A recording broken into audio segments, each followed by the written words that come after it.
가드 사람 오벳 에돔의 집으로 메어 간지라. 아멘. 오늘 말씀의 제목이 하나님을 위해서가 아니라 하나님이 원하시는 것을 하라입니다. 우리 같이 한번 읽어볼까요? 하나님을 위해서가 아니라 하나님이 원하시는 것을 하라. 여러분, 이 말씀의 의미만 여러분이 이 밤에 깨달으시면 돼요. 제가 직장인 제자 훈련을 한다고 그랬잖아요. 몇 번 말씀드렸죠. 교재가 두 권인데 한 권은 정서적으로 건강한 영성이라는 책을 가지고 했고요. 또 다른 한 권은 하나님을 경험하는 삶이라고 하는 책을 가지고 하고 있습니다. 두 번째 책 하나님을 경험하는 삶이라고 하는 책은 여러분이 아마 많이 들어보셨을 거예요. 여러분, 그 책의 내용 중에 아주 인상 깊은 부분이 하나 있어요. 저한테. 함께 그 부분을 읽었을 때 뭐라고 표현하기 어려운 뭔가가 느껴졌는데요. 그 부분이 뭐냐면 높은 사다리가 있는데 우리 인생이 그 사다리를 오르는 과정이라는 겁니다. 그런데 우리가 그 사다리 꼭대기에 다 오른 뒤에 우리가 오른 사다리가 사실은 다른 벽에 놓여 있다는 것을 발견하게 됐다는 겁니다. 그러니까 우리가 올라가야 될 벽이 아니라 다른 벽에 사다리를 걸쳐놓고 올라왔다는 겁니다. 그러면 우리에게 그 사실이 얼마나 큰 비극이 될 것인가 라고 그 책에서 얘기합니다. 여러분, 그 내용을 어떻게 생각하십니까? 내가 맞는 길이라고, 이 방향이 맞다고 내 인생길을 살아왔는데 그 마지막에 내가 도착을 했는데 내가 잘못된 길에 가 있더라는 것입니다. 여러분, 만약 그렇게 되면 우리 인생이 어떻게 되는 거죠? 평생 내가 살아왔는데 뭔가를 위해서 내가 추구해 왔는데 그 마지막에 도착했는데 전혀 다른 것이었어요. 내가 생각하고 꿈꾸던 일이 아니었어요. 오늘 사실 말씀과 관련이 있습니다. 오늘 말씀을 통해서 그러면 어떻게 우리 인생의 사다리를 올바른 곳에 걸칠 수 있는가?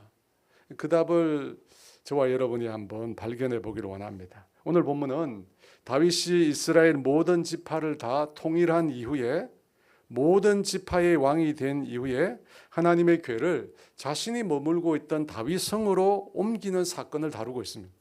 다윗 성은 예루살렘 성을 말합니다. 다윗은 이스라엘 전 지역을 통합하여 왕이 된 후에 수도를 헤브론에서 예루살렘으로 옮깁니다. 그림에 나오죠. 이 헤브론은 다윗이 속한 유다 지파의 땅입니다. 그런데 이제 다윗이 이스라엘 모든 지파의 12지파의 왕이 되었잖아요. 그래서 남쪽 지역뿐만 아니라 북쪽 10개 지파도 전체적으로 다 다스리기 위해서 지리적으로 가나안 중앙에 있는 예루살렘으로 옮긴 겁니다. 정치적인 판단으로 수도를 옮긴 것이죠. 그렇게 수도를 옮기고 난 다음에 다윗은 하나님의 궤를 자신의 이름을 따라 지은 다윗성으로 옮기려고 합니다. 하나님의 궤는 우리가 다 잘 알죠.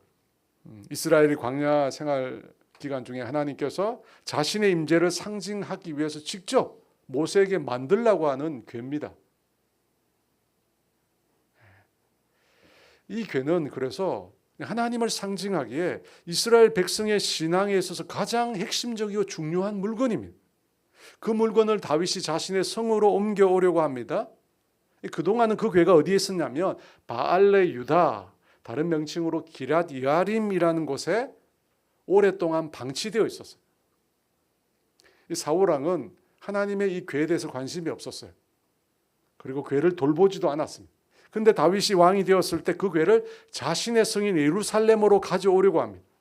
그렇게 해서 다윗은 다윗 성을 명실상부한 이스라엘의 정치와 종교의 중심지로 삼으려고 한 거예요. 그런데 여러분, 그 궤를 옮겨오는 과정에 이해할 수 없는 사건이 일어납니다. 6절과 7절 말씀인데요. 같이 읽어볼까요?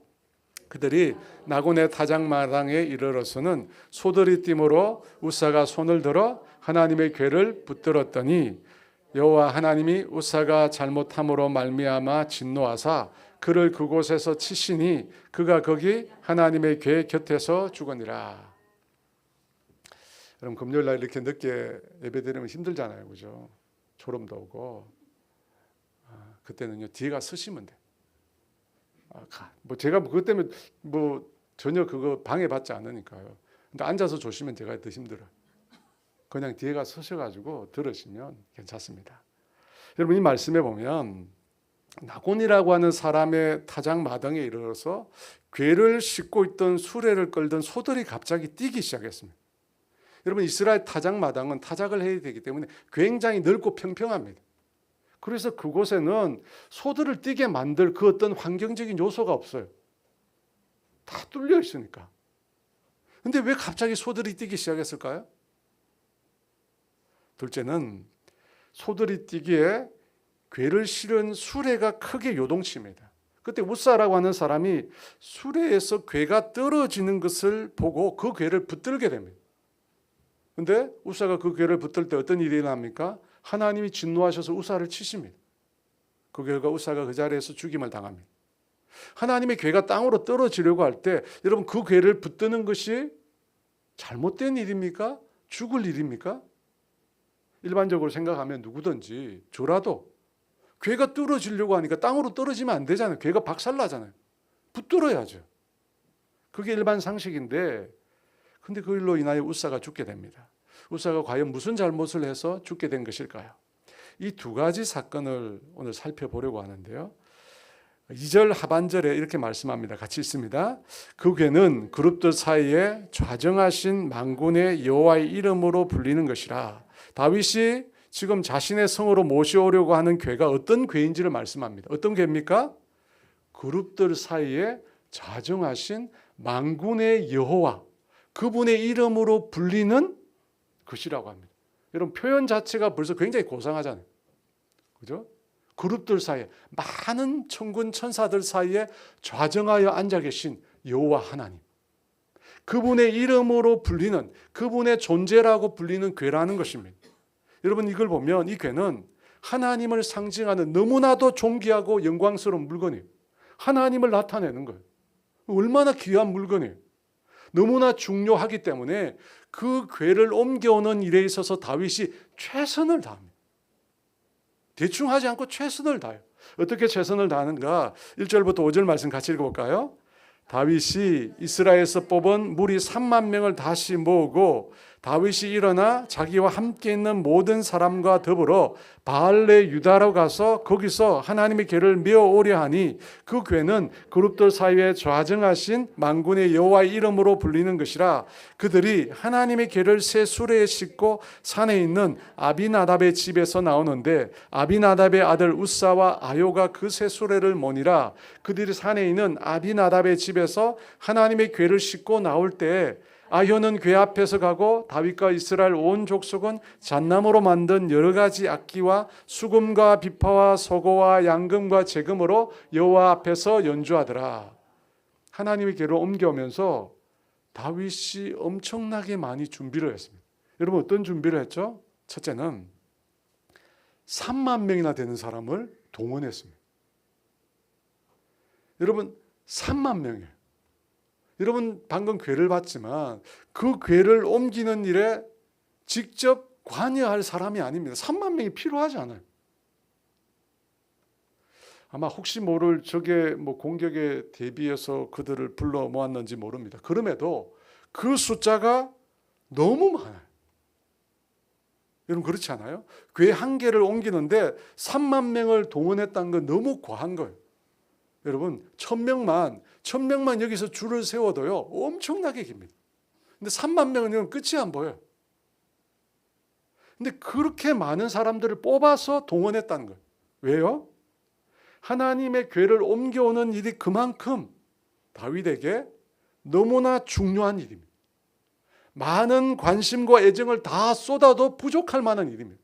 그래서 많은 사람들 뽑아서 많은 사람들을 모은 거예요.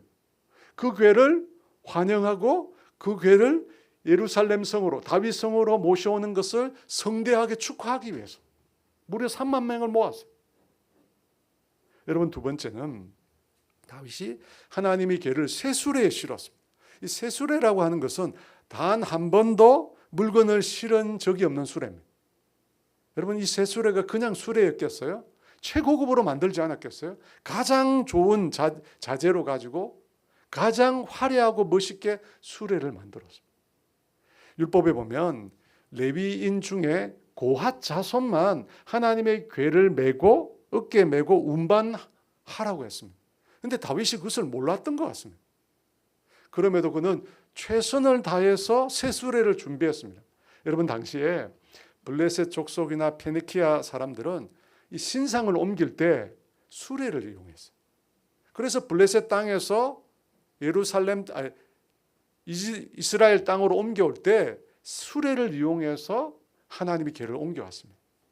그 영향으로 다윗도 아마 수레를 이용한 것 같습니다.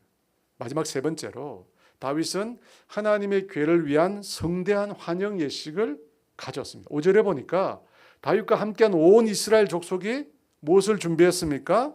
잣나무로 여러 가지 악기와 수금과 비파와 소금과 양금과 제금으로 하나님 앞에 연주했어요. 여러분, 그 소리가 어느 정도 나왔을까요? 온 이스라엘 3만 명이 다 했는지 모르겠지만 여러분, 100명만 악기를 해도요 그 소리가 어마어마해요. 근데 많은 사람들이 정말로 열심으로 악기를 연주하면서 하나님의 궤를 환영한 겁니다. 여러분, 이 세 가지를 곰곰이 생각해 보면 다윗이 정말 마음을 다해서 하나님의 궤를 옮겨오려고 했다는 것을 알 수 있습니다. 그런데 나군의 타작 마당에 이르렀을 때 소들이 갑자기 뛰기 시작했습니다. 왜 갑자기 소들이 뛰기 시작한 것일까요? 다윗이 모든 것을 완벽하게 준비해서 정말 마음을 다해서 하나님을 환영하고 섬기는데 왜 갑자기 소들이 뛰기 시작한 거예요? 소들이 지금 데몬스트레이션 하는 겁니까? 나는 이 법궤를 옮기고 싶지 않다 해가지고 소들이 자기 마음대로 자발적으로 막 데모하는 거예요? 여러분, 도대체 이유가 뭔가요? 이유가 우리가 볼 때 없잖아요. 여러분, 성경에 이유가 없는 것처럼 보일 때 이유가 누구죠? 이유가 없는 것처럼 보일 때 성경의 이유는 하나님이에요. 여러분, 소들을 뛰게 만든 것은 다름 아닌 하나님이십니다. 하나님이 소들로 뛰게 했고 궤를 실은 수레가 휘청거리로 만든 것, 그걸 하신 분이 하나님이에요. 왜 하나님이 그렇게 하셨죠? 궤를 운반하는 방식이 하나님 보시기에 좋지 못했기 때문에, 하나님이 말씀하신 대로 궤를 옮겨 가지 않았기 때문입니다. 하나님은 앞서 언급했듯이 자신의 궤를 고핫 자손이 어깨로 직접 메어서 옮기도록 말씀하셨습니다. 그런데 그 사실을 다윗이 알았는지 몰랐는지 그 다윗과 일행들은 그것을 알지 못한 것 같아요. 그래서 자신들이 할 수 있는 최선의 방법으로 하나님의 궤를 옮겨온 것입니다. 여러분, 이걸 보면 분명히 다윗은 뭐가 있었냐면 하나님을 향한 엄청난 열심이 있었어요. 하나님을 너무나 뜨겁게 사랑했어요. 여러분, 3만 명이나 되는 사람들 모아다가 화려하게 수레를 꾸미고, 그죠? 온 이스라엘 백성으로 각양 악기를 동원해서 하나님을 목청껏 찬양하고 예배했습니다. 하나님을 향한 열심이 특심이었어요. 그런데 문제가 뭐죠? 궤를 운반하는 것에 대한 올바른 지식이 없었어요. 아주 멋들어지게 화려하게 궤 입성식을 준비했습니다마는 궤를 운반하는 것에 대한 명확한 성경적인 지식이 없었기에 어떻게 했습니까? 하나님이 원하시는 대로 궤를 운반하지 못한 거예요. 하나님이 원하시는 대로 못했어요. 그래서 소들이 뛰기 시작했습니다. 여러분, 소들이 뛴 이유는 하나님의 말씀대로 행하지 않았기 때문에, 분명히 제가 말씀드렸습니다. 하나님을 향한 열심은 있었습니다. 하나님을 향한 열심이 특심이었어요. 정말 열심히 하나님의 궤를 운반한 일을 준비하고 그 일을 실행했습니다. 하지만 하나님의 말씀대로 행하지 않았어요. 그 결과로 소들이 뛰기 시작했고 괴를 붙잡았던 웃사가 죽임을 당했습니다. 여러분, 저희 부부는 CC입니다. CC. 캠퍼스 커플이 아니라 처치 커플입니다.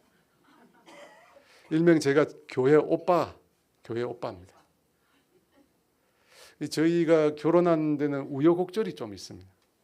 처음 데이트를 극장에서 했거든요. 극장 데이트. 극장 데이트를 마치고 헤어질 때 서로가 서로를 향하여 아니라고 했습니다. 서로가 서로를 향하여 아니다. 당신하고 나하고는 아니다. 그러니까 지금 결혼해서 22년 사는 거 보니까 하나님의 섭리 같아요. 처음에 서로 아니었어요. 서로 안 맞았어요. 지금 결혼하고 사는데 지금도 안 맞습니다. 지금도 안 맞습니다. 저는 아들 둘인 집안의 둘째 아들이고 제 처는 딸 셋인 집안의 둘째 딸입니다. 저는 아들 둘입니다. 목매달이라고 흔히 이야기하는데 제 처는 딸 셋입니다. 집안 구성원이 서로 너무 다르다 보니까 양 집안의 문화가 많이 다릅니다. 저희는 태어나서 결혼할 때까지 생일 축하를 거의 해본 적이 없습니다. 가끔 미역국이 나오면 누가 오늘 생일인가 그렇게 생각했습니다. 실제입니다. 근데 저희 처갓집은 부모, 형제, 조카, 사돈의 8촌까지 제가 볼 때는 챙기는 것 같았어요. 문화가 너무 다릅니다. 그러다 보니까 결혼 생활을 하면서 아주 크고 작은 어려움이 많이 있었습니다. 아내 생일이 되면 선물을 사줘야 되는데 자꾸 다툼이 생겼습니다. 왜냐하면 저는 아주 비싸고 좋은 걸로 선물을 했는데 마음에 안 들어하는 거예요. 아니, 사람이 선물을 받았으면 성이라도 그걸 하고 다녀야 되는데 제 선물이 집구석에 처박혀 있습니다. 그걸 보는데 얼마나 마음이 상하는지 모릅니다. 그런데 문제는 제 선물이 제 아내가 원하는 게 아니었습니다. 저는 비싸고 화려해 보이니까 그러면 마음에 들 거라고 했는데 자기 마음에 안 든다는 겁니다. 저는 몰랐습니다. 아내가 뭘 좋아하는지 몰랐어요. 그냥 제 눈에 좋아 보이면 된다고 생각했어요. 근데 그게 아니더라고요. 비싸지 않아도 화려하지 않아도 제 처가, 제 아내가 원하는 게 있습니다. 여러분, 그걸 선물해 줘야죠. 그렇잖아요? 근데 저는 몰랐어요. 주면 다 좋아할 줄 알았어요. 여러분, 제 처가 원하는 그 선물을 제가 할 때 제가 아내를 사랑하고 존중하는 줄 제 처가 아는 겁니다. 하나님도 마찬가지. 하나님을 존중한다. 하나님이 원하시는 방식으로 하나님을 섬겨요. 그렇지 않고 내 마음대로 내 방식대로 하나님을 섬기겠다. 난 이렇게 하나님 섬기겠다. 그럼 그것은 하나님 섬기는 게 아닙니다. 여러분, 내 마음대로 섬겨도 되는 게 있어요. 여러분, 그게 바로 우상입니다. 우상은 내 마음대로 섬겨도 나한테 시비 걸지 않습니다. 하지만 하나님은 다릅니다. 인격을 가지고 계신 하나님은 하나님 방식대로, 하나님 말씀대로 당신을 섬기기를 원하십니다. 여러분, 하나님은 인격을 가지고 계시기 때문에 하나님이 원하시는 것이 있습니다. 하나님이 원하시는 방식이 있습니다. 그것으로 하나님을 섬겨야지 진정 하나님을 존중하는 것입니다. 그렇지 않고 내가 원하는 방식으로, 인간이 원하는 방식으로 하나님을 섬기면 그것은 하나님을 섬기는 게 아니에요. 사실 그것은 하나님을 모욕하는 겁니다. 내가 이렇게 섬길 테니까 당신은 받아라는 거잖아요. 사울왕이 그랬습니다. 하나님께서 아말렉 족속을 다 멸하라고 하셨습니다. 그런데 사울은 기름진 그 좋은 소와 양을 남겼습니다. 그걸 가지고 뭐 한다고 했습니까? 하나님께 제사한다고 했습니다. 그걸 가지고 자기가 호의호식 하는 게 아니라 그걸 가지고 하나님께 제사한다고 했어요. 그때 주님이 뭐라고 말씀하셨습니까? 순종이 제사보다 낫고 듣는 것이 수양의 기름보다 낫다고 하셨습니다. 하나님이 원하시는 것은 하나님의 말씀을 듣고 하나님 말씀대로 행하기를 원하십니다. 그 말씀대로 행하는 것입니다. 여러분, 그것이 하나님 섬기는 거예요. 그래서 다윗이 아무리 성대하게 괴 입성식을 준비해도 그게 하나님 원하는 게 아니에요. 3만 명이 모이면 뭐합니까? 아무리 화려하고 좋은 세수례를 준비하면 뭐합니까? 아무리 많은 사람들이 좋은 악기로 하나님께 연주하면 뭐합니까? 하나님이 원하시는 게 아닌데. 다윗은 하나님을 향한 열심이 있었어요. 하나님을 위해 최선을 다했어요. 근데 문제가 뭐냐면 하나님이 원하시는 게 아닌 거예요. 그래서 하나님께서 나곤의 타작 마당에서 소돌로 하여금 뛰게 하신 거예요. 예수님께서 하나님을 영화롭게 하는 삶이 무엇인가를 이렇게 말씀하셨어요. 요한복음 17장 4절. 너무 중요한 말씀인데 같이 읽어볼까요? 아버지께서 내게 하라고 주신 일을 내가 이루어 아버지를 이 세상에서 영화롭게 하였사오니. 뭐라고 얘기합니까? 하나님 아버지께서 예수님께 하라고 하신 일을 이루어 예수님이 이 세상에서 하나님을 영화롭게 했다. 예수님이 하나님이 하라고 하신 일을 한 거예요. 예수님 당신 마음대로 한 게 아니에요. 하나님을 위해서라는 이름으로 자신이 한 게 아니라 하나님이 하라고 하신 일, 하나님이 나에게 하라고 하신 일, 그 일을 한 거예요. 그 일을 통해서 하나님을 영화롭게 한 겁니다. 여러분 잘 구분하셔야 돼요. 하나님을 위한 일과 하나님을 하라고 하신 일은 같지 않아요. 같다고 생각하면 큰 착각입니다. 다윗은 하나님을 위해서 일했어요. 여러분 그렇지 않아요? 다윗이 누굴 위해서 일했습니까? 자기를 위해서 일했어요? 아닙니다. 하나님을 위해서 한 거예요. 하나님을 위해서 3만 명을 동원하고 하나님을 위해서 새수레를 준비하고 하나님을 위해서 온갖 악기로 찬양을 했습니다. 다 하나님을 위해서 한 거예요. 자기를 위해서 한 건 하나도 없어요. 정말 하나님을 위해서 했습니다. 그런데 문제가 뭐예요? 하나님이 하라고 하신 게 아닌 거예요. 사실은 하나님이 원하시는 게 아니라 자기가 원한 거예요. 자기가 나는 이렇게 하나님 섬기고 싶어. 자기가 원한 대로 하나님 섬긴 거예요. 하나님이 원하시는 대로 하지 않고. 주님은 3만 명의 세수레에 온갖 백성들이 모두 모여서 각종 악기로 그렇게 괴를 환영하는 그 영광스러운 예식이 아니라 그냥 고아 자손들이 어깨에 괴를 메고 그냥 그걸 옮기기를 원하셨어요. 그렇게 화려하지 않아도 돼요. 그렇게 대단하지도 않아도 돼요. 그냥 하나님 말씀하신 대로 그 말씀대로 하면 돼요. 여러분 구분되셨어요? 하나님을 위해서 하는 것이랑 하나님이 하라고 하신 것과는 다른 거예요. 근데 우리는 하나님이 하라고 하신 일보다 자꾸만 하나님을 위해서 많이 하고 있어요. 여러분 우리가 하나님을 올바로 섬기려면 어떻게 해야 됩니까? 먼저 하나님을 알아야죠. 하나님을 알아야죠. 결혼해서 제가 제 처를 알아가듯이 알아가야죠. 알아가니까 실수를 줄이게 되잖아요. 처음에 내 마음대로 선물 샀다가 이렇게 사면 안 되는구나. 알아가야죠. 여러분 마찬가지입니다. 하나님을 알지 못하면 하나님을 위해서 일하지만 정말 하나님이 원하시는 하나님이 하라고 하신 그 일은 하지 않는 거예요. 그래서 여러분 하나님이 아는 게 중요해요. 하나님과 교제하는 게 중요해요. 하나님과 교제하는 게 먼저인가요?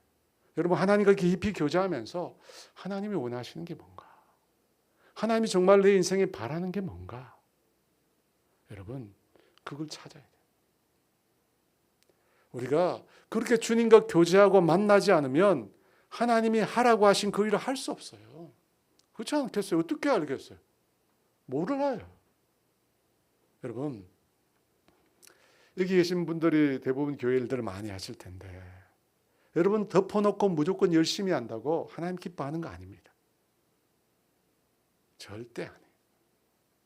주님을 위해서 일한다고 하지만 우리는 주님이 원하시지 않는 일을 너무 많이 하고 있어요. 주님이 원하시지 않는 일을 저와 여러분이 너무 많이 하고 있어요. 다윗처럼. 주님이 말씀하시도 않은 수없이 많은 일들을 하고 있어요.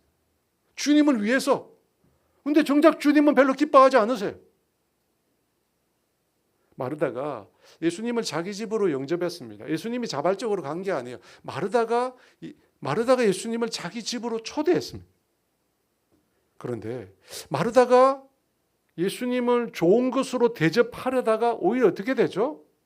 예수님을 원망하게 돼요. 예수님을 초대해가지고 좋은 것 대접하려다가 어떻게 되냐면 자기가 예수님 원망하게 돼요. 누가복음 10장 40절 말씀 같이 읽어볼까요? 마르다는 준비하는 일이 많아 마음이 분주한지라 예수께 나와 이르되 주여 내 동생이 나 혼자 일하게 두는 것을 생각하지 아니하시나이까 그를 명하사 나를 도와주라 하소서. 왜 마르다가 예수님께 원망을 터뜨리게 되었을까요? 하는 일이 많았기 때문입니다. 마르다는 예수님을 위해서 자기가 아니에요. 예수님을 위해서 많은 일을 하려고 했습니다. 그런데 오히려 결과가 어떻게 돼요? 예수님을 원망하게 됐어요.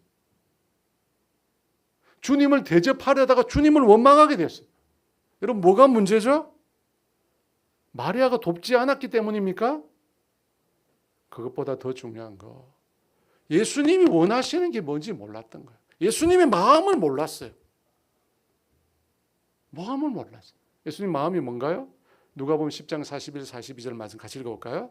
주께서 대답하여 이르시되 마르다야 마르다야 내가 많은 일로 염려하고 근심하나 몇 가지만 하든지 혹은 한 가지만이라도 족하니라. 마리아는 이 좋은 편을 택하였으니 빼앗기지 아니하리라 하시니라.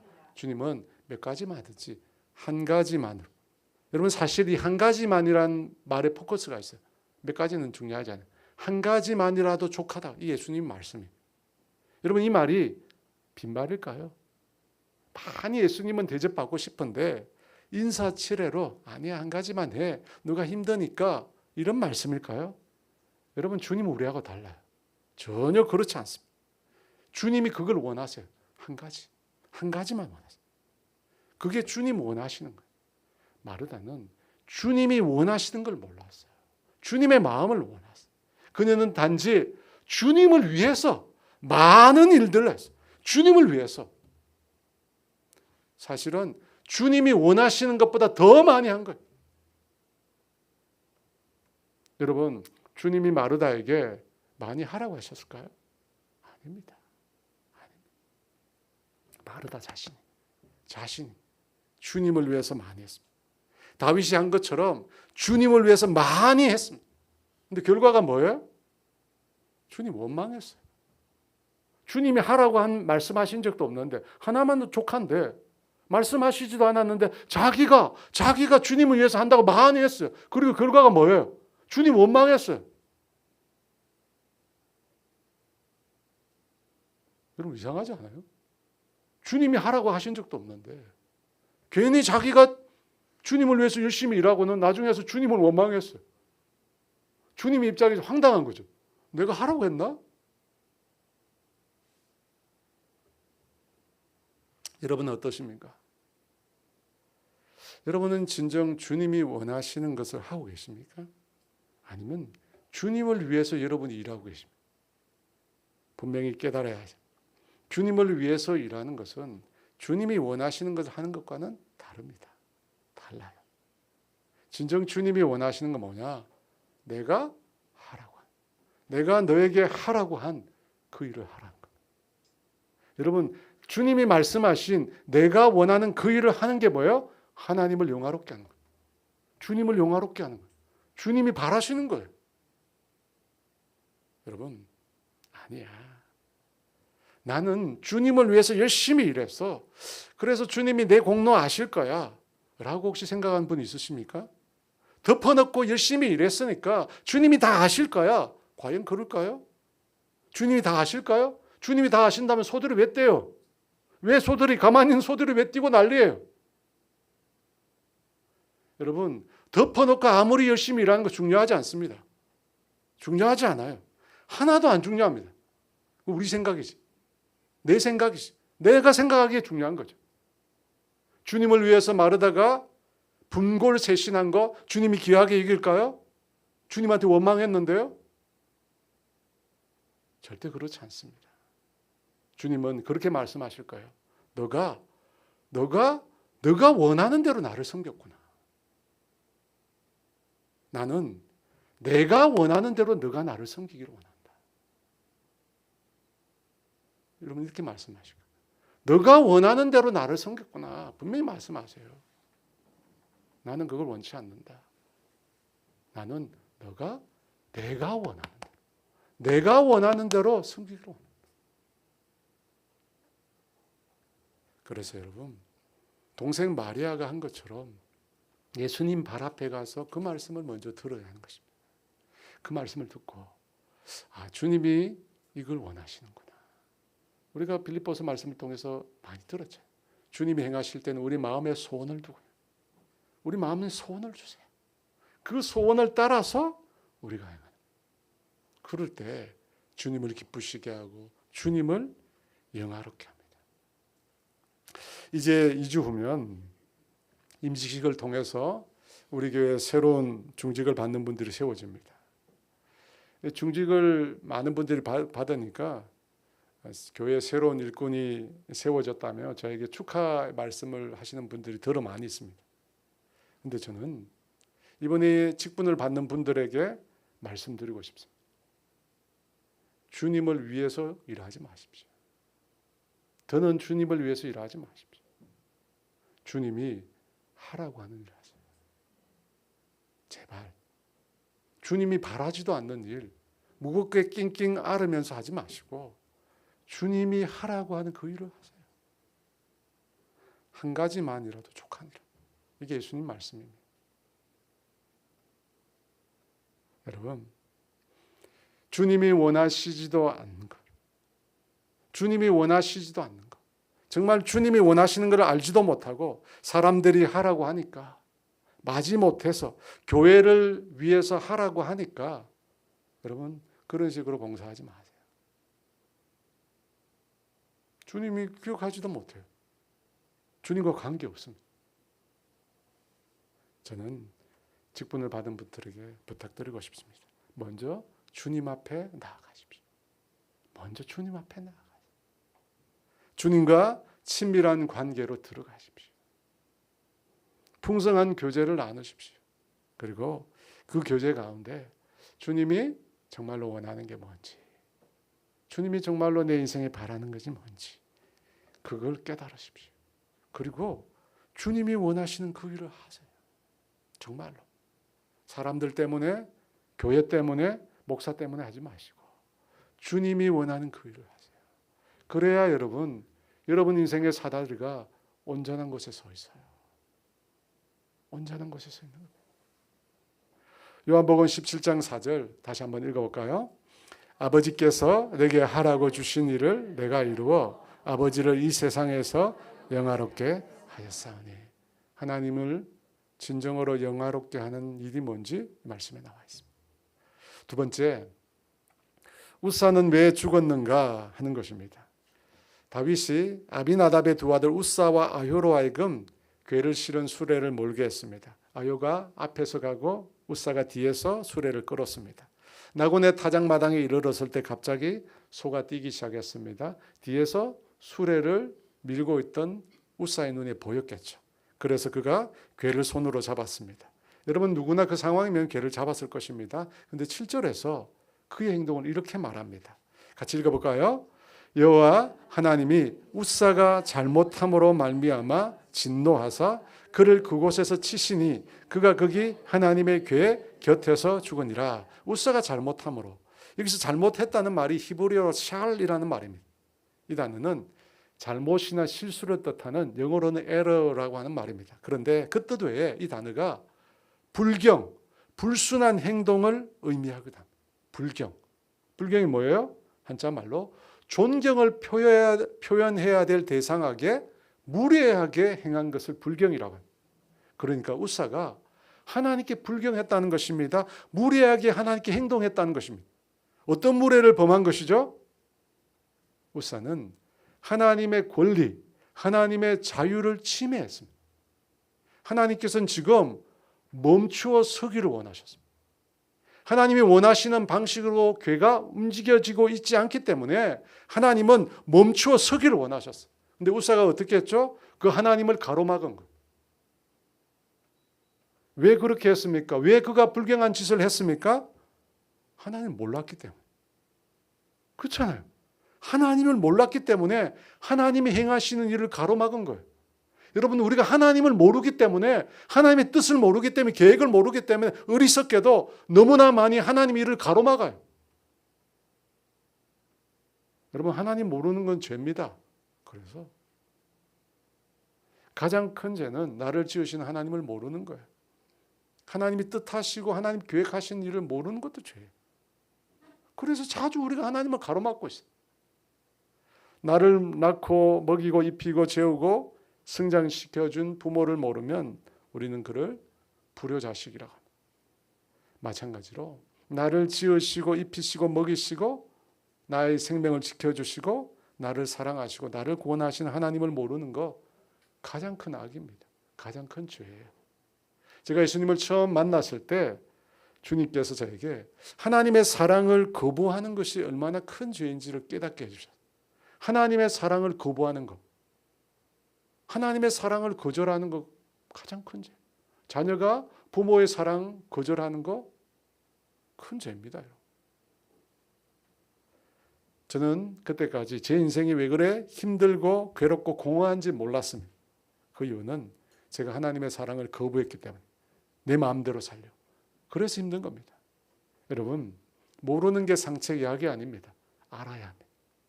알아야 돼.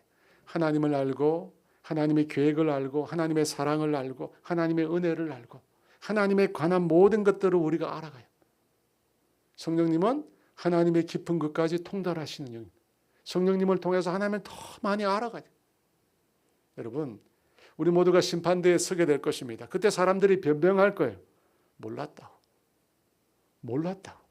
들어본 적이 없다고 변명할 겁니다. 하지만 그때 그 변명은 통하지 않습니다. 그래서 호세아 선지자가 하나님을 어떻게 알아라고 합니까? 힘써 애를 써서 하나님을 알아야 돼요. 하나님을 알지 못했기 때문에 다윗이 잘못한 거죠. 하나님을 알지 못했기 때문에 우사가 죽은 거예요. 하나님을 알아야 돼요. 여러분, 하나님을 알아갈 수 있는 기회를 여러분이 꼭 붙잡으세요. 계속 붙잡아요. 그래서 우사처럼 하나님을 가로막지 말고 하나님을 제대로 알고 제대로 섬기시는 저와 여러분 되었으면 좋겠습니다. 그럼 우사가 몰랐던 게 무엇일까요? 민수기 4장 15절 같이 있습니다. 아론과 그의 아들들이 성소와 성소의 모든 기구 덮는 일을 마치거든 그와 자손들이 와서 매일 것이니라. 그러나 성물을 만지지 말라 그들이 죽으리라. 성물을 만지지 말라 그들이 죽으리라. 인간이 거룩한 하나님께 접촉하게 되면 하나님과 인간 사이에 충돌이 일어납니다. 자동차 사고가 일어나듯이 하나님과 인간 사이에 충돌이 일어납니다.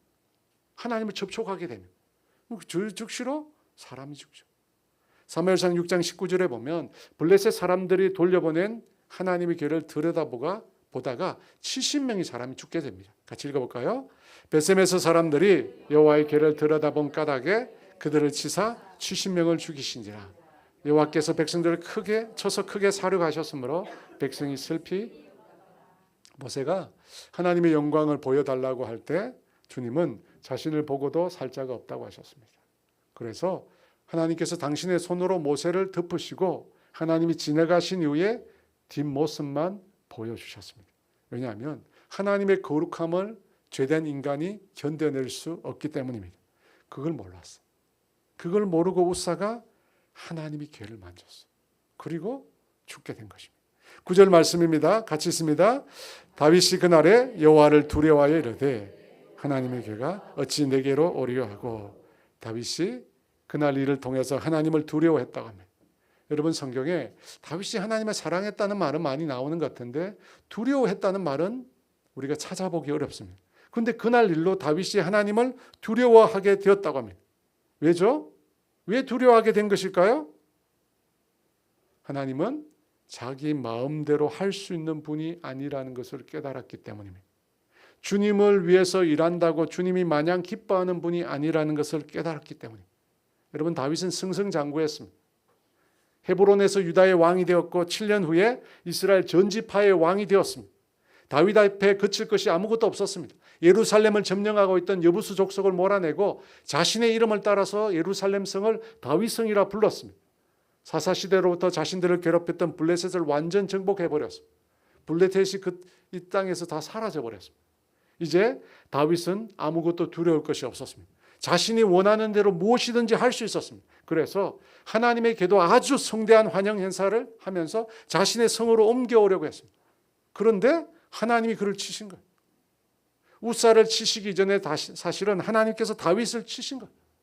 다윗이 자기 마음대로 하나님이 걔를 옮기려 했기 때문에 하나님이 다윗을 치셨어요. 너 방식대로 하지 말고 내 방식대로, 내가 원하는 대로 나를 섬겨라 하신 것입니다. 그래서 하나님을 두려워하게 되었습니다. 사랑하는 여러분, 성경은 우리가 하나님을 두려워해야 한다고 말씀합니다. 우리 많이 헷갈리잖아요.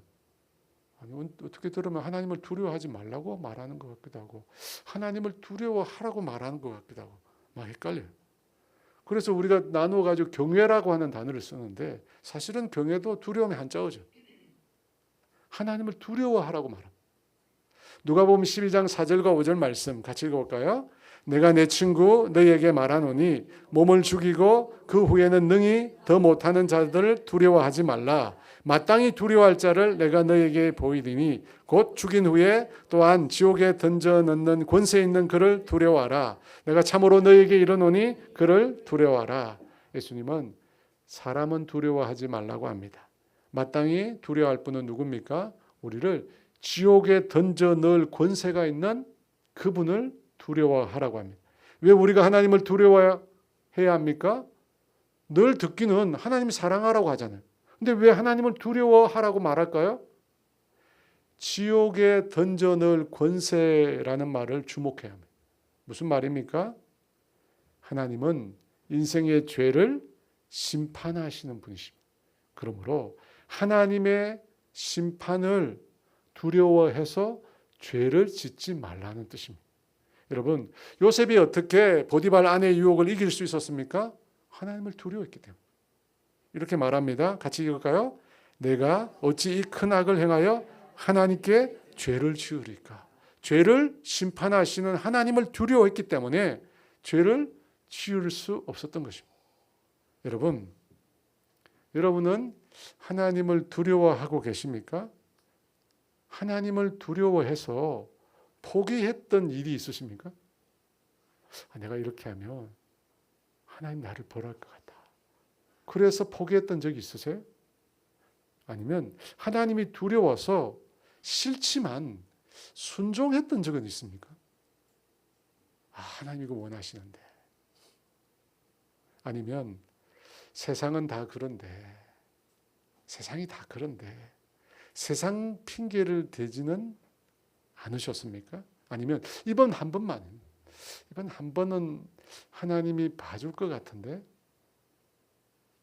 여러분, 우리가 하나님을 두려워하지 않으면 내 마음대로 해요. 우리가 하나님을 두려워하지 않으면 내 편의대로 신앙생활을 합니다. 하나님 두려워하지 않으면 우리의 신앙과 삶이 엉망돼요. 여러분, 하나님을 두려워하지 않는다. 하나님을 두려워하지 않는다의 심각한 문제는 하나님을 두려워하지 않는 자는 하나님의 사랑도 모릅니다. 하나님을 두려워하지 않는 자는 하나님의 사랑도 몰라요. 왜냐하면 하나님을 두려워하지 않는 자는 죄인으로 영원한 형벌 가운데 죽을 수밖에 없는 인간의 참혹한 비극을 몰라요.